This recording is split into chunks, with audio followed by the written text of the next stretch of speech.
السلام علیکم ورحمۃ اللہ وبرکاتہ۔ میں ہوں اقبال سحر اور آپ دیکھ رہے ہیں ریئل نیوز ورلڈ۔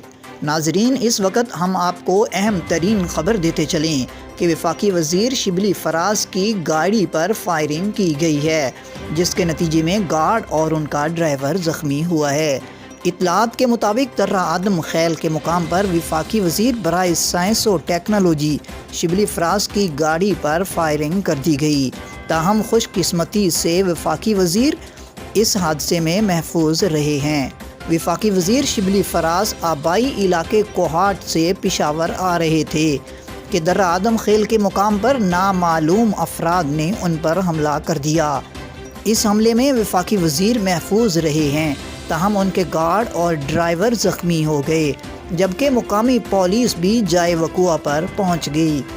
واضح رہے کہ فائرنگ سے گاڑی کے شیشے ٹوٹے ہیں اور ان کا ڈرائیور زخمی ہوا ہے۔ وفاقی وزیر شبلی فراز کا کہنا ہے کہ الحمدللہ محفوظ ہوں، مگر ڈرائیور زخمی ہے۔ ڈرائیور کو علاج کے لیے پشاور منتقل کیا جا رہا ہے۔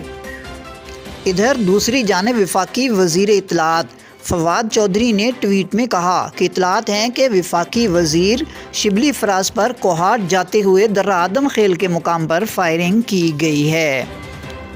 ان کا کہنا تھا کہ اللہ کا شکر ہے وہ حملے میں محفوظ رہے، لیکن بدقسمتی سے ڈرائیور شدید زخمی ہے، جن کو اسپتال منتقل کیا گیا ہے۔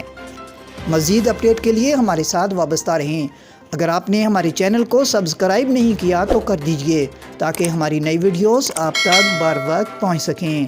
مجھے دیجئے اجازت۔ میں ہوں اقبال سحر اور آپ دیکھ رہے تھے ریئل نیوز ورلڈ۔ اسلام زندہ باد، پاکستان پائندہ باد۔